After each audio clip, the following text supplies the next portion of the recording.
crows. My name was Johnny and I live in a small little town north of the city of Bergsjön just to the east of Iceland. With a tiny population of just 103 villagers, we were a close family. Everybody knew everybody and everybody was friends with everybody. It was a normal afternoon.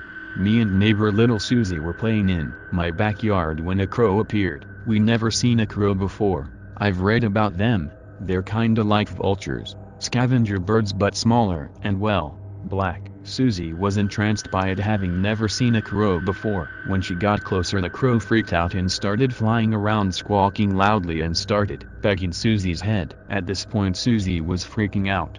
Me being the young child that I am, not knowing what to do, I picked up a shovel from the ground and smacked the crow as hard as I can. Feathers flying in a black explosion. The crow flew a fair distance before dropping on the ground dead. Susie ran home crying and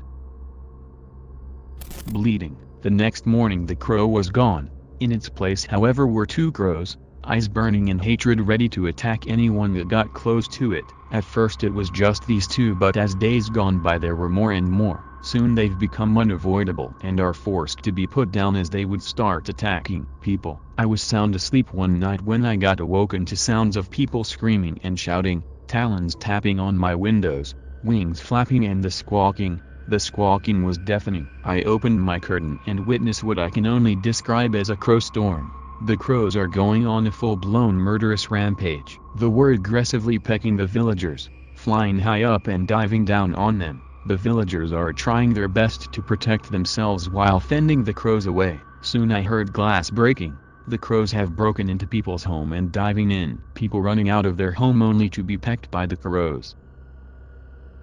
Outside, soon I start to see bodies on the ground, not moving. The crows were eating the bodies on the ground. I heard my living room window crash open and the crows fluttering about. I hear my parents' cries of help while the crows were pecking at them. I heard my mom telling me to hide in the closet and now come out under any circumstances.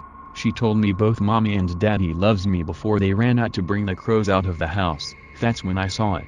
In the middle of the crow storm, a figure was standing there. It seems to made out of metal, straws and rags. It had a sickly metal hand with claws that was long. It touched the floor, dragging it as it moved along, the other hand holding a long scythe. It was twitching with its long tongue swirling around in the air. It was about to spot me when I see my mom, all nightgown all red and bloodied, stepping out shouting at the creature. The creature noticed her and before I even had time to react, twitched its head and in a flash decapitated my mother's head from her shoulders. I ran and hid in my closet, shaking in fear, not knowing what to do. It must have been hours when the sound finally died down. Now it's just dead silence. I slowly made my way out of the closet and peered out of the window.